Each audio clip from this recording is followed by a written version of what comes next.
da Constituição. Segundo paradigma, os fins. O relativismo da Constituição de Weimar é superado pelo que nós vamos chamar de teleologia constitucional, ou seja, os fins constitucionais, os valores constitucionais. Então, a Constituição de Weimar é uma Constituição, a Lei Fundamental de Bonn é uma Constituição axio-orientada. Os valores têm um conteúdo, inclusive um critério hermenêutico. Esse critério hermenêutico é a dignidade da pessoa humana, que nós já sabemos do que se trata. A dignidade da pessoa humana entra por direito, e sobretudo por direito constitucional, como um pseudônimo da felicidade. Então, o que nós na vida comum, na filosofia moral, chamamos de eudaimonia, felicidade, o direito constitucional consagra como dignidade da pessoa humana. É o nome jurídico da felicidade. E os estados, então, como era a política no mundo grego, passa como ter fim último, como fim absoluto, a felicidade dos seus cidadãos. E aí começa a história do estado de solidariedade, superando o estado de seguridade, que era o modelo do estado social. Então eu tenho três princípios que são corolários, que são decorrentes, esse que eu explico no livro que a Carmela acabou de divulgar. Eu tenho três princípios que decorrem da dignidade da pessoa humana. São princípios corolários por quê? Porque eles não são autônomos. Eles só existem porque previamente existe a dignidade da pessoa humana, e dado que a dignidade da pessoa humana, esses princípios decorrem. Quais são eles? Bem comum, subsidiariedade e solidariedade. Sim, senhores, solidariedade é um conceito ocidental cristão. Não é um conceito... Existem analogias em outras culturas, sim, não estou negando a riqueza, nem a beleza de outras culturas, mas também, né, temos que amar a nossa também. Né? Nós temos um problema de autoestima terrível no Ocidente. Tudo que não é ocidental é melhor do que o que é ocidental. Né? Eu não penso assim. Inclusive, estou aqui afirmando, uma das maiores contribuições que o Ocidente deu para o mundo inteiro, para a cultura humana, foi o conceito de pessoa. Dignidade da pessoa e agora esses três princípios: bem comum, subsidiariedade e solidariedade. Então, o bem comum começa a me explicar o seguinte: como é que é essa história do Estado ter como finalidade a felicidade das pessoas?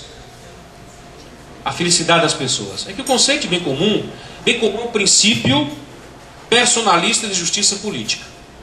E eu posso definir por uma forma. Eu tenho um princípio liberal de justiça política, eu tenho um princípio socialista de justiça política, e eu tenho um princípio personalista de justiça política. Eu posso descrever com a seguinte fórmula: o princípio liberal de justiça política é o bem da parte. Quem é a parte? O indivíduo. O princípio socialista de justiça política é o bem do todo. Quem é o todo? A sociedade como um termo genérico, um conjunto de homens. O homem, como o marxismo pretendia, o homem novo. O homem é um ser genérico. Ou seja, eu posso matar, como Stalin fez, 30 milhões de pessoas e o homem permanece vivo, porque o homem é um conceito genérico. Eu posso matar 6 milhões de judeus e o homem ariano permanece vivo, porque o homem é um conceito genérico. Então essa é a antropologia socialista. Então na primeira, o bem da parte. Na segunda, o bem do todo. E na terceira, que é o bem comum, que é o conceito personalista de justiça política, o bem de todos. Liberalismo, o bem da parte. Socialismo, o bem do todo. Personalismo, o bem de todos. Como é que eu posso descrever o bem comum? É o bem de todos e de cada um. Como é que eu defino? São aquele conjunto, aquelas condições necessárias para que todos nós realizemos a nossa dignidade. Ou seja, a vida social e a política servem para que sejamos felizes. Sejamos felizes.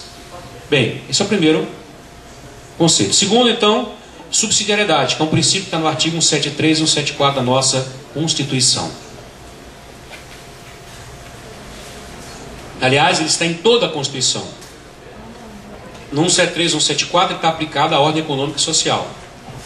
Subsidiariedade vem do latim subsidium, que significa socorro, ajuda.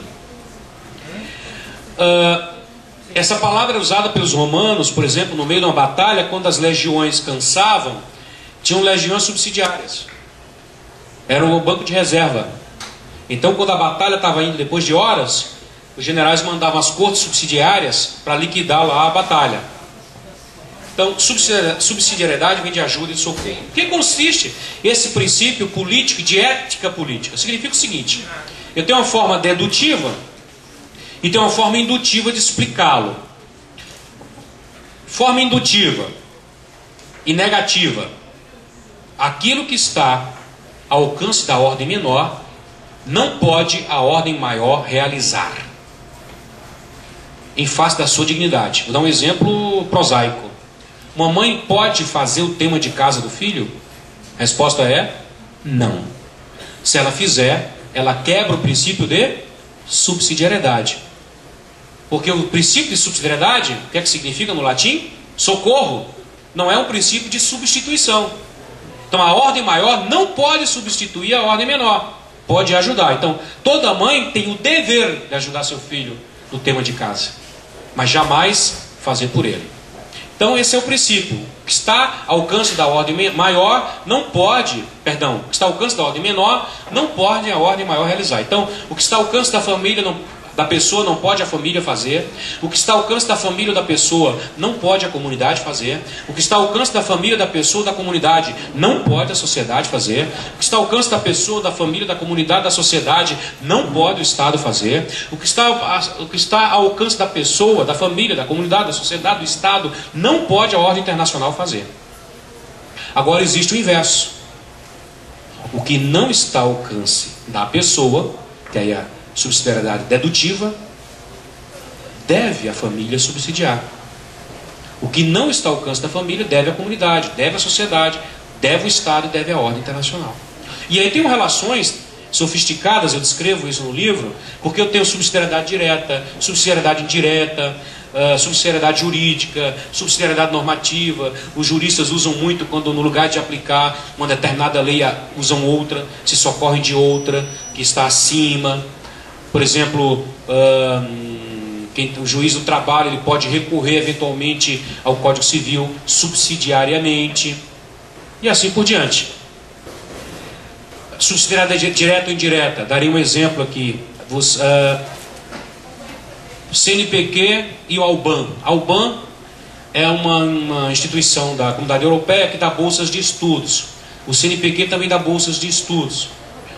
A Alban, que é a ordem internacional, dá a bolsa diretamente para a pessoa.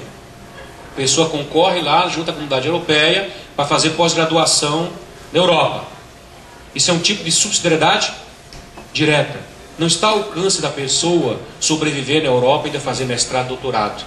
Então deve uma ordem superior subsidiar. Está entendendo o conceito? Subsidiar. Eu tenho aí subsidiariedade direta, que é da Alban para a pessoa.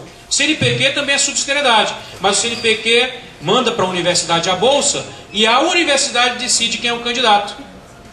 Existe a subsidiariedade, mas é um tipo de subsidiariedade indireta, que se serve de um plano de mediação, em que a ordem que subsidia e a pessoa subsidiada, ela tem um intermediário. No caso aí, as universidades que vão decidir para quem vai à bolsa. Esse exemplo prosaico para a gente entender a complexidade das relações de subsidiariedade. Agora, qual é a base ética disso aí? É aí que eu quero chegar. A solidariedade. Que já estou encaminhando para a conclusão com esse último princípio. O que é a solidariedade? Vamos voltar lá para Roma e para a Grécia.